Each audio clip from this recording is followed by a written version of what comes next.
over how to start coming up with an idea for your diagnosis. So let's jump in.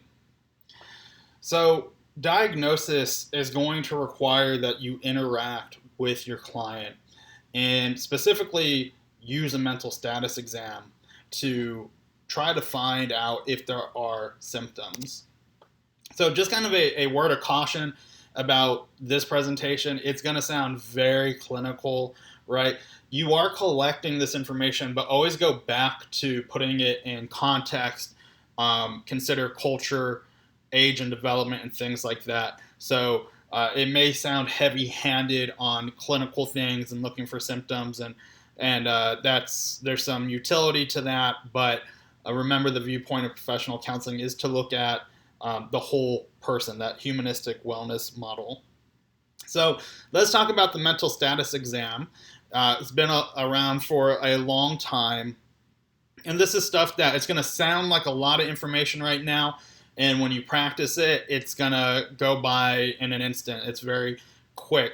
But this is where we are noting things that we think are concerning, and we're rating them, how severe they are or how often they are, what triggers them, things like that. And then as we do our treatment with clients, we are tracking progress, right? So if a client cries a lot over time, we would like to see them cry less. If they have flashbacks to a traumatic event, they have fewer flashbacks during and post-treatment. So the mental status exam, it's generally done during the first counseling session. I'll say that it's started then. I like to have mine kind of wrapped up by the end of the second session, but there's wiggle room, right? Every client is different, right? But generally, I think most places want us to finish this exam before the end of the first session, if not the second.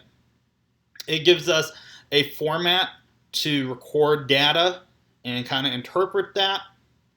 And it should be done as a process throughout that session. So you don't just sit there with like your clipboard, because you can find sheets. There's some posted here on the module of things to ask, and you're kind of going through it. But that makes it really cold and really clinical, right?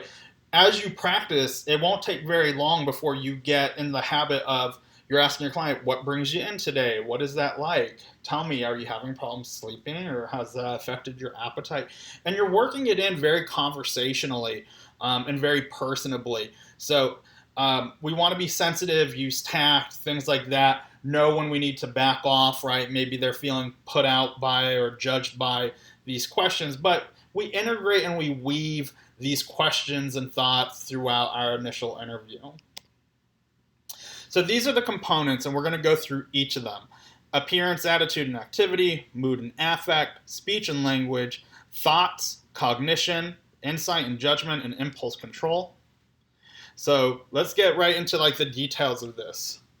Appearance, attitude, and activity. So appearance, how do they look, right? Are they dressed appropriately for the occasion, right? An example of when I might note this is I had a client where there was one of the few days in Texas where it was freezing, it was raining very badly, sleet, the whole 9 yards for the 1 or 2 days a year that we get it. And young client came in. She was, I don't know, 18 or 19, but she came in wearing very little clothing, right? Dressed very provocatively, had a halter top on, very short skirt, things like that, as opposed to everybody else who's wearing, a jacket, scarves, sweats, things like that, things to stay warm, right? Now, there can always be a reason for these sorts of things, right? Like, you might have a client who comes in and is dressed very extravagantly because they have some extravagant thing to go to after the session, right? All we're doing with this is notating, hey, this seems out of the ordinary. Let me ask about it, right? In her case, she thought, if I dress this way, I'm super uncomfortable, but if I dress this way, more people will like me, right? Are they groomed? Are they clean? Body odor, things like that. Interpersonal. How are they interacting with you? Are they cooperative? Are they really resistant? Are they defensive? Are they, are they whispering very low or like submissive?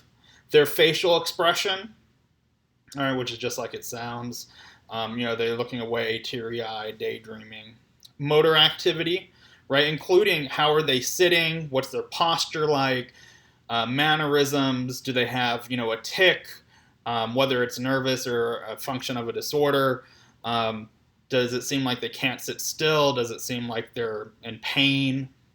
Is it driven? Is it a habit? What is their behavior like, right? Do they seem angry? Do they seem like they're trying to scare you? Do they seem very sad? Do they seem lethargic? How are they coming across in your session? How do they seem? Mood and affect. So mood is how your client says they feel. You say, how you feeling today? And they say, I feel good, right? Their mood is good or happy. How you feeling today? Today's a bad day. I'm just really frustrated with my classes, right? So frustrated or angry, that's the mood. It's reported by them. Affect is what we observe, right? And so does the affect match the mood? I'm having a horrible day, but they're smiling and laughing. I'm perfectly happy, but they're crying and screaming, right? And again, you might be saying, oh, but maybe they're uncomfortable expressing it. You're absolutely right. You are just noting this, you're just observing it, and then following up with it, right? Their range of affect, right? Can they display the emotion? Is it blunted, flat? Is it over the top? Is it restricted? Do they bounce from affect to affect, right? Are they changing from happy to furious to desperate? Speech and language, right? And again, remember, age and stage plays a role in some of these things. How they describe, right?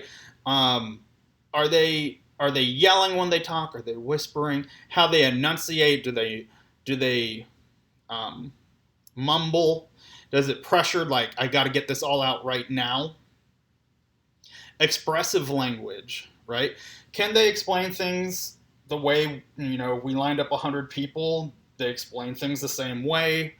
Are they incoherent? Are they making up words? Is it just are they not talking at all? Are they bouncing from idea to idea? Are they giving you a word salad where they're just kind of picking random words? So how are they communicating to you? I ask a question and they go down a rabbit hole and they go on all these tangents. And receptive language, right? Do they understand what I'm saying? Do they do what I would expect someone in their position to do, right? Which is they stopped talking when I was talking. It looked like they were listening, or were they out on their phone texting and Facebooking and things like that? Thought process, content, and perception, right? So, we can't read what's going on in someone's mind. So we're kind of reliant on them to communicate it to us.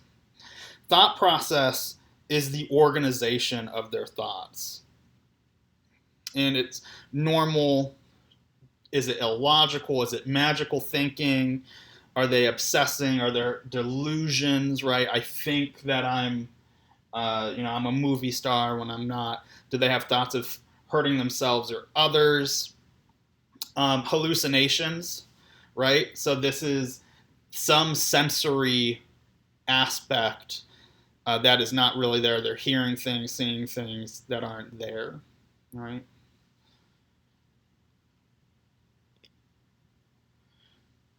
Cognitions, right? So this is kind of the more clinical stuff. Do they know who they are? Are they oriented, right? They know who they are, when it is, where they are, and why.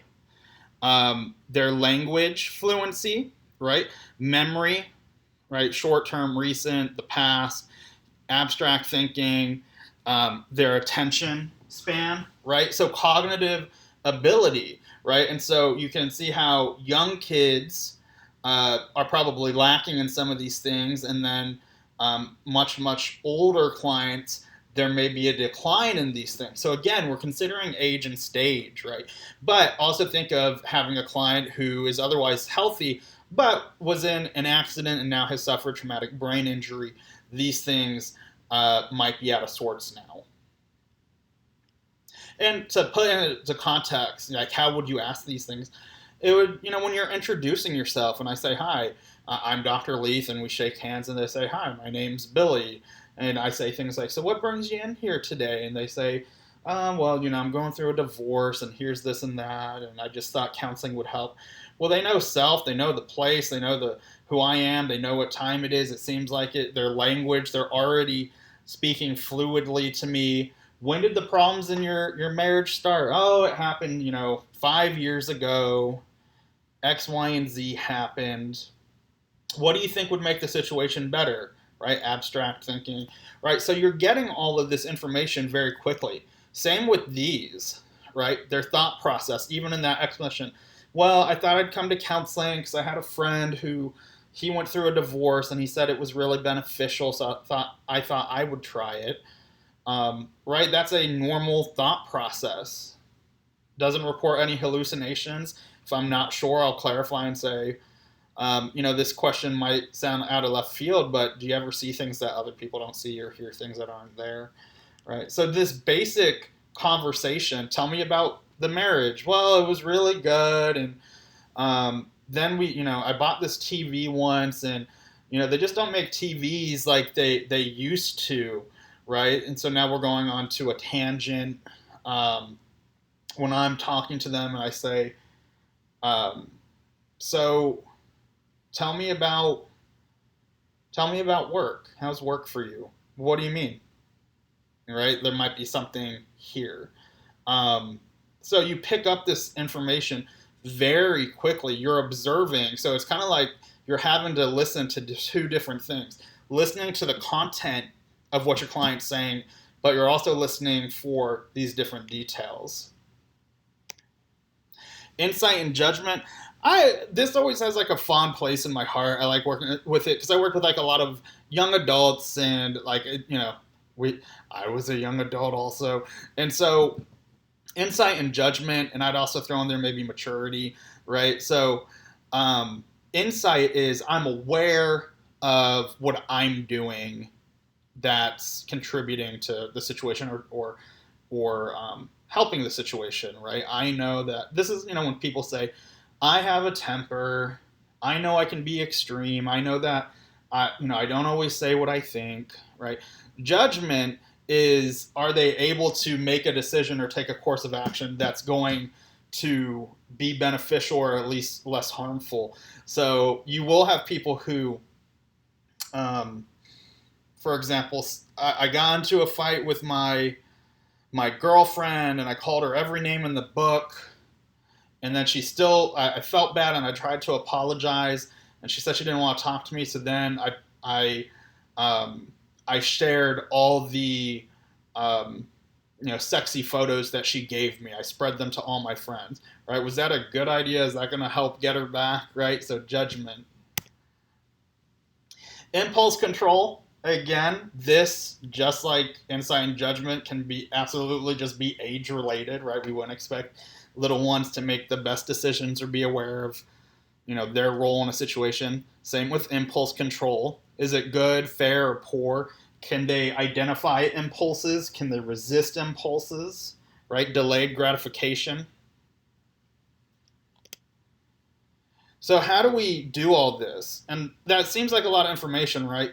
But it happens so quickly. Now, if you're in a setting that's very clinical, like you're working at an inpatient facility, you're working at a rehab facility, you're working at a hospital, I'd expect a lot of those things to be in different categories. If you're just kind of at a general community center or even at maybe Sarabia, most of those things are going to go fairly quickly because everything is going to seem normal. Their mental status exam checks out. What things you have noticed are explained by they're crying a lot. They have a hard time talking about the subject because it's a sensitive subject. But the way to do this is you build rapport and trust, right? So being personable, setting the stage. Let these pieces fall into the counseling session instead of having a checklist and getting through them, right? That's really the opposite of person-centered.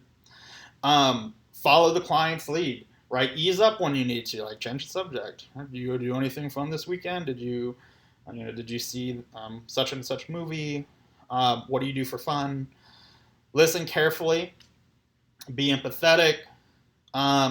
Use a direct approach if open-ended questions aren't productive. A lot of people think closed-ended questions are bad.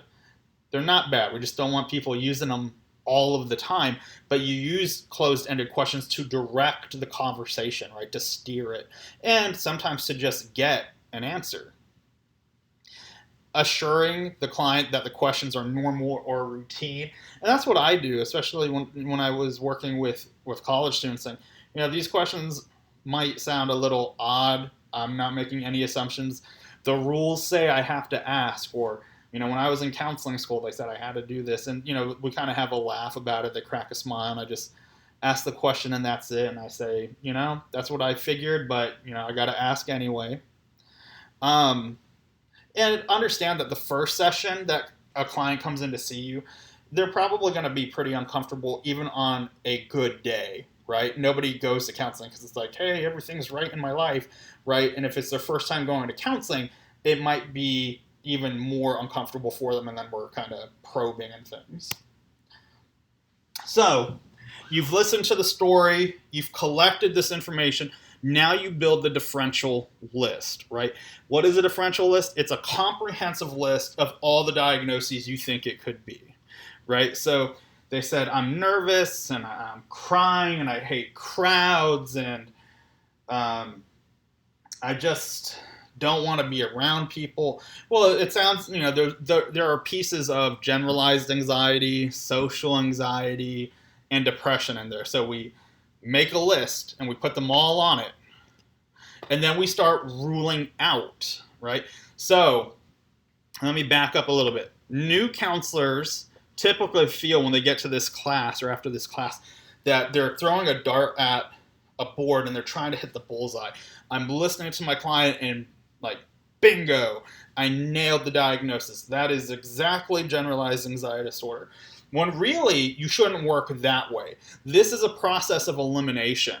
So I build that differential list, and I think, okay, sounds like there's some depression stuff. Sounds like there's some generalized anxiety stuff, and it sounds like there's some social anxiety stuff. You could diagnose all three. I discourage you from doing that. We always want the most parsimonious diagnosis, which means less is more, right? So just because we can diagnose all those things doesn't mean that we should or need to. So I have my list, and then I start ruling out, and that's what we call it. I've ruled out depression because the symptoms haven't risen to that magnitude, or he doesn't meet all the criteria, right? So here's a very, very simple example just to drive the point home. A teen has not been eating as much lately. Parents immediately freak out and think, oh my goodness, she has anorexia. You meet with her and you say, what's your appetite been like? And she does say, I just haven't had much of an appetite lately. And you say, some people say they're not hungry because they don't want to eat because they don't like their body or they're afraid of gaining weight. How do you, does that fit in this conversation? And she said, no, I'm good with my body. I know I'm hot, right? She's really happy with it. And she says, no, it has nothing to do with my body. A week or two ago, my boyfriend and I broke up, and I just have not had an appetite since then. Well, anorexia, one of the criteria is that there is a concern about being overweight, right? Like a very, very severe concern over being overweight. So I know it's not anorexia. Yes, she's not eating, which is also a symptom of anorexia. However, she doesn't have the necessary criteria of fat phobia or the concern of gaining weight or being unhappy with her body. And without that, and I know this font is all weird now, without this, right, then I can't diagnose anorexia. So it's done. I've ruled that out. It's off my list now. Another example, substance use disorders require that the person use a substance. And then I sarcastically said, you don't say. So you can't diagnose alcohol use disorder if the person's never had a drink, right?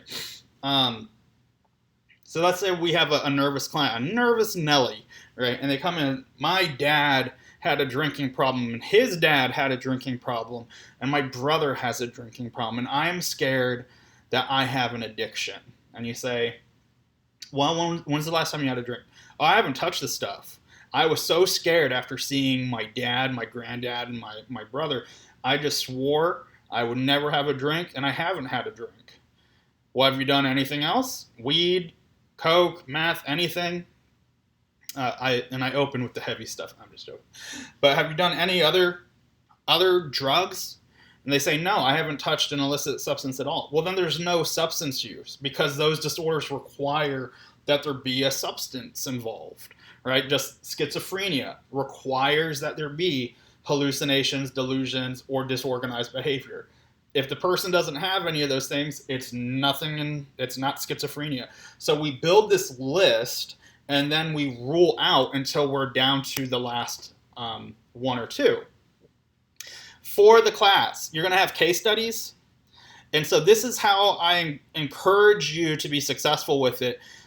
You read the case study, highlight, make notes, whatever. Make a list of everything you think the diagnosis should be or could be. Then go through each one in the DSM and rule out as you look at the criteria, right? So remember in the other video, we had, we talked about disruptive mood dysregulation disorder, and it said you can't diagnose for the first time before 6. Well, I have a 5-year-old client. I can't diagnose that, right? So as you check the criteria, you're ruling out, you're whittling down your list. Hear this. You will inevitably come down to 2 diagnoses. This always happens, and it happens to me. It happens in real life. You will say it's either A or B, and I don't know which.